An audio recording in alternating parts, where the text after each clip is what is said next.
ठीक है, पहला हम 11 करते हैं। Small piece of caesium metal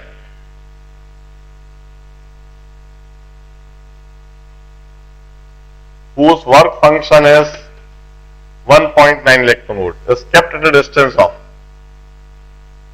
large 20 centimeters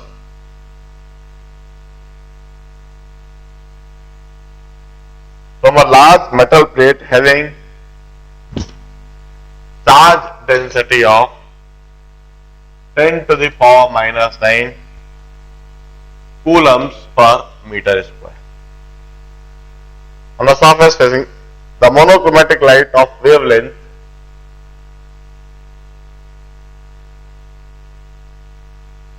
400 nanometers is incident. Find minimum and maximum kinetic energy of photoelectron reaching the target metal plate. Neglect any change in electric field due to smoke. देखिए, minimum kinetic energy के लिए तो हमें emitted photo electron की zero energy लेनी पड़ेगी और maximum kinetic energy के लिए हमें एमिटेड फोटो इलेक्ट्रॉन की मैक्सिमम काइनेटिक एनर्जी लेनी पड़ेगी। और इस चार्ज प्लेट की वजह से जब कोई पार्टिकल इधर से इधर आता है तो इलेक्ट्रॉन इधर से अट्रैक्ट होएगा, तो इसकी वजह से जो इलेक्ट्रिक फील्ड है उस इलेक्ट्रिक फील्ड में इलेक्ट्रॉन की काइनेटिक एनर्जी फर्दर इंक्रीज होगी। तो अब मैं कहता हूं for minimum kinetic energy of electron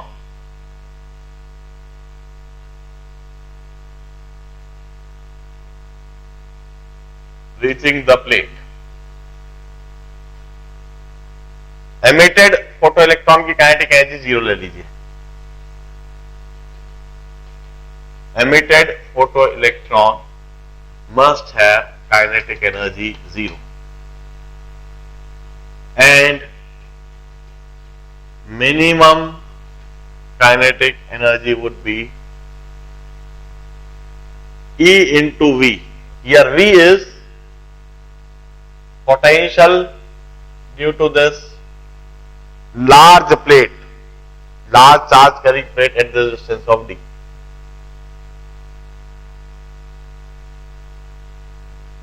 और मैक्सिमम काइनेटिक एनर्जी के लिए आप एमिटेड फोटो इलेक्ट्रॉन की मैक्सिमम काइनेटिक एनर्जी लोगे। For maximum kinetic energy of electron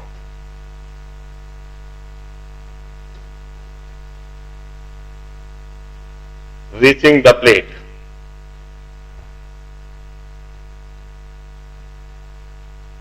emitted photoelectron must have maximum kinetic energy, that is h nu or hc by lambda minus work function.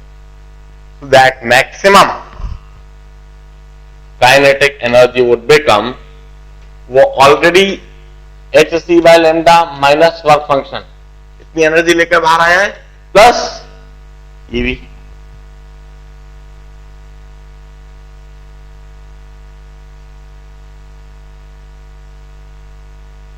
अब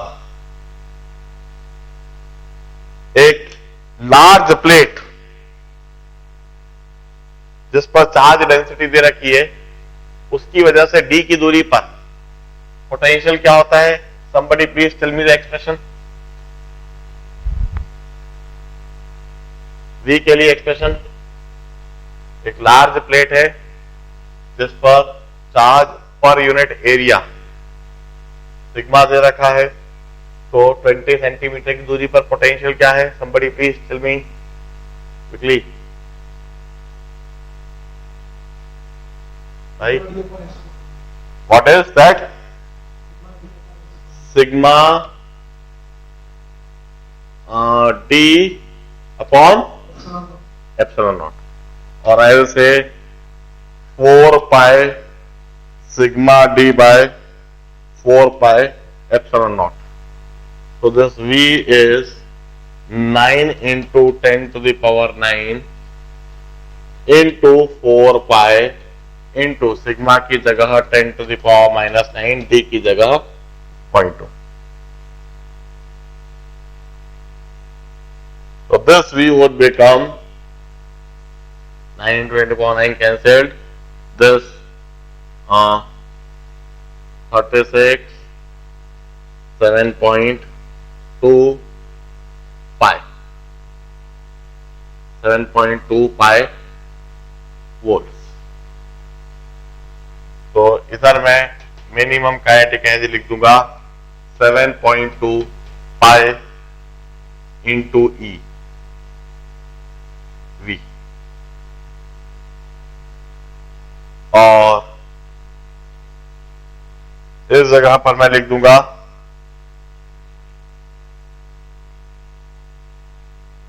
इधर से मुझको hc by lambda लिखूंगा 1242 upon 400 minus 1.9 plus 7.2 pi, this much EV. Solve it and take your answer. Let's solve. Let's discuss this 10th problem of DPS4. A threshold wavelength of a metal is lambda naught. एक metal के लिए threshold wavelength lambda naught है. Light of wavelength is slightly less than lambda naught. Is slightly less than lambda naught. Is incidented on a insulated plate made of this metal. ठीक है, तो मतलब photo sensitisation होएगा. It is found that photoelectrons are emitted for some time and after that it emission stops. Explain. एक simple सा concept है,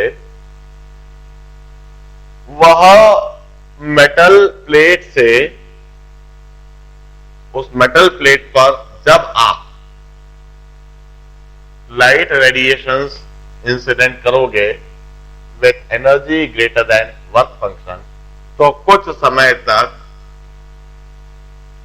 photo electrons emit होते हैं और कुछ समय तक फोटो इलेक्ट्रॉन्स के एमिट होने से इस प्लेट पर पॉजिटिव पोटेंशियल आता है, और जब यह पॉजिटिव पोटेंशियल स्टॉपिंग पोटेंशियल के बराबर हो जाता है, तो वह stopping potential that become sufficient to pull the electron back. जैसे ही यह पोटेंशियल स्टॉपिंग पोटेंशियल के बराबर हो जाता है, तो ऐसी कंडीशन में सरफेस इलेक्ट्रॉन और फोटो इलेक्ट्रॉन के बीच में एक डायनामिक इक्विलिब्रियम एस्टैब्लिश हो जाता है.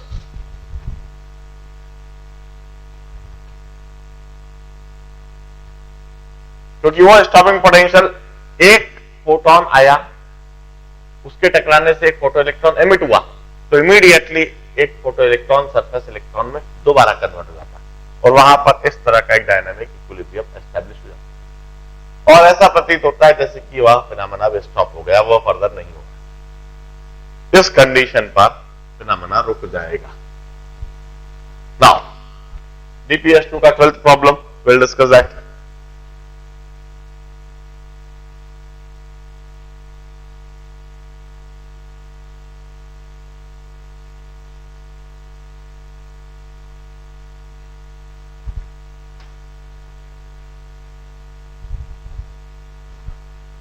अब देखिए, इनफैक्ट मैंने थ्योरी पढ़ाते समय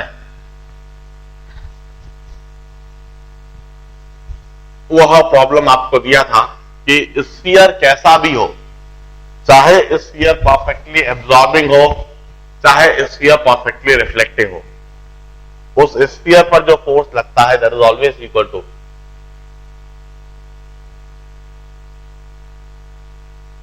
I into πr² by c। वो एक एक्सप्रेशन हमने डिराइव करने के लिए दिया, और खास जो चैलेंज हमने दिया था कि चाहे स्फीयर परफेक्टली एब्जॉर्बिंग हो, चाहे वह परफेक्टली रिफ्लेक्टिंग हो, उस पर फोर्स हमेशा सेम रहता है।